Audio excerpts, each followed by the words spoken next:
છે વઘારેલી રોટલી.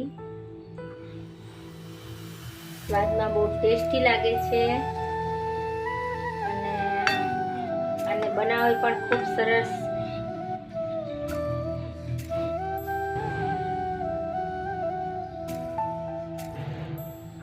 આ છે વઘારેલી રોટલી.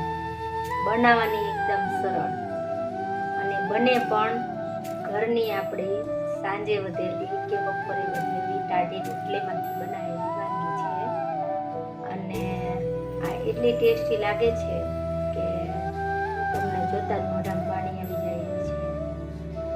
આને બનાવવાની રીત એવી છે કે ટાઢી રોટલીના નાના નાના ટુકડા કરી દેવાના અને પછી તેલ ગરમ મૂકી અને એમાં રાઈ જીરું નાખી અને થોડા લીલા મરચાં અને લસણ નાખી અને કકડવા દેવાનું.